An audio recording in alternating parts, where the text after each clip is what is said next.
Start strong, finish strong. Wolf is always scratching.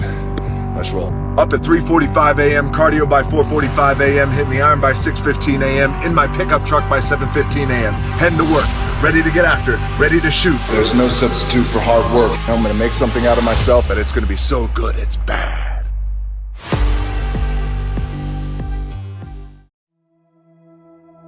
Instead of telling you what I think you should be doing, or how you could be better, or I thought, well, let me just speak from the heart, speak from my gut, and really not have anything prepared, but just tell you what's worked for me.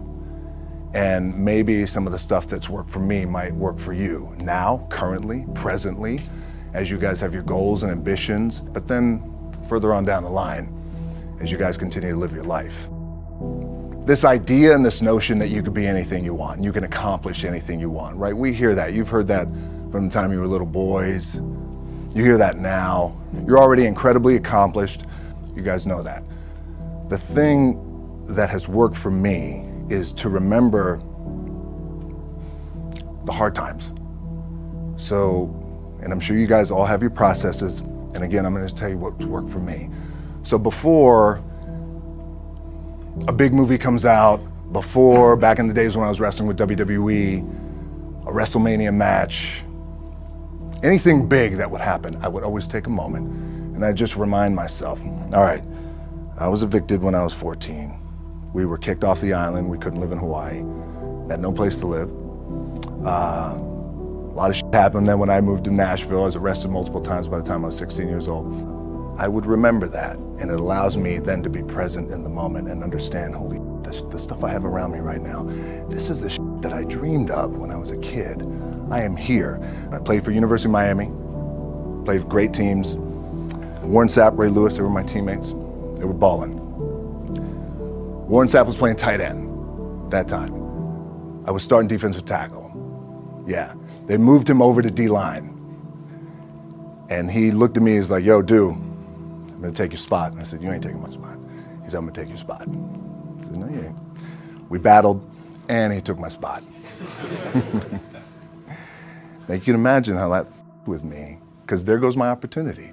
He went in, switched to defensive tackle, lit the world on fire. Well, what that did, it crushed me, it crushed my dreams. I had a piss poor senior year, zero production, no NFL, no combine invite, nothing. Finally went to the CFL. Calgary Stampeders, making $250 a week Canadian.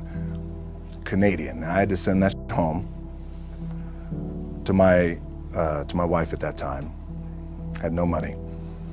So I remember that. When I got cut from Canada, my dad in his pickup truck came down 4 o'clock in the morning, picked me up in Miami from Tampa. We lived in a little apartment in Tampa. He drove down in his little pickup truck to Miami to get me when I was cut from the CFL. And I thought, well, I leave home like you guys left home. I'm ready to tackle the world, to get after it, achieve my dreams and goals. Crushed by 22, 23 years old. Now I got to move back in with my mom and dad. I played on great teams though. Wait a second, this is not supposed to be my future. I'm supposed to be in the NFL right now. I'm supposed to be making a lot of coin and buying my parents, buying me, taking care of my wife, but it never happened. So I pulled out my wallet, I thought, well, let me see how much money I have. I opened it up, I had a 5, a 1, and change. Well, at least I rounded up to $7. But I thought, God, ain't this a bitch? I got $7 in my pocket. Where the f do I go now? What do I do? I can't go back to CFL. The point comes where you hear that voice, the big run's over.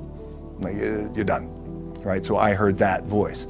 So as Coach was saying, man, I hold on to that. I'm telling you, my back is up against this mother.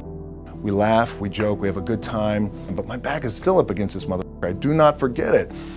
What this also helps me do, and again, it works for me, is at some point, you gotta be tired of not being number one. You have to be, and you gotta play angry, and I play angry. Now, I'm cool and calm with my approach, and when I step out on my field, which is a set, or, you know, like, there's some, and you're always gonna have haters, and haters are like, well, God damn, man, how many movies are you gonna make, or how much shit are you gonna do? Like, you do a lot of shit. I say, yes, it's my ambition. Of course, why not?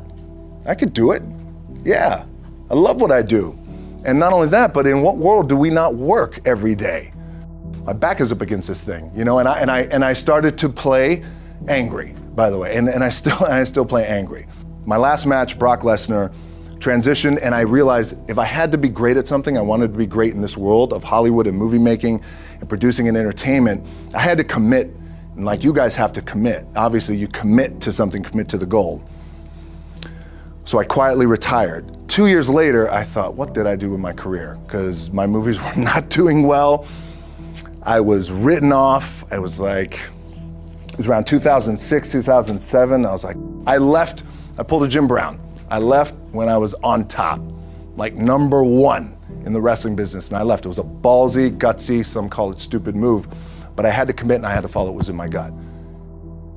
What helps me is to keep the hard times in the front of my mind, because it allows me to go into these big moments that I've worked my ass off, and you guys have worked your ass off. It allows me to go into these big moments with a different perspective. What it also does for me, and again, this is what works for me. Like, my back is up against this mother. Every day, it's against this fucking wall. But it's up against this mother, because it's what I believe in. And when my back is against this mother, then there's nowhere to go. But that way. That's it. You're here right now at this moment because tomorrow you want to be somebody greater than the person you are today. You see yourself succeeding, you have a vision, you have a dream. Congratulations. You're already 10 steps ahead of 95% of the world. Imagine if Michael Jordan was scared of missing. He would have never taken a shot. Imagine if Steve Jobs was afraid of people not liking his product. There would be no iPhone. So ask yourself this: do you want to be a person who fears failure, or do you want to be a person who loves success? Which one? Because you're going to have to pick today. And I'll tell you one thing: one is a failure and one is a success. And if you love success, there is nothing that can stop you.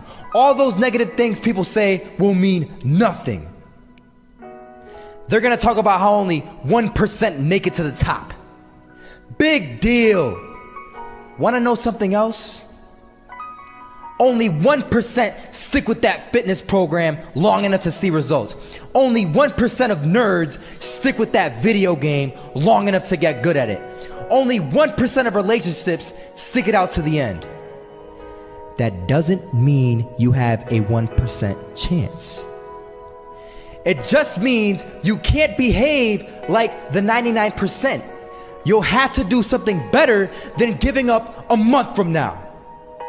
Those are just numbers. You want to talk about numbers? Take a look around you and take a good look around you. Are you like 99% of the people around you? If you are, then you're in the wrong video, my friend. You have to love success just as much, because that's what's gonna allow you to get up and go for it. Being scared to fail won't do anything. In fact, when you love success and you start going for it, guess what happens? You're gonna fail. You're gonna fail 10 times, 100 times, maybe even 1,000 times. But that's okay. Failure isn't permanent. Falling isn't permanent. You get right back up and keep going. And this time, you're gonna be stronger, wiser, and you'll be more driven than ever. And for every 10 failures, you'll land 1 success. You have to love success so much that you're willing to fail 10 times before you can succeed once. That's how a winner does it.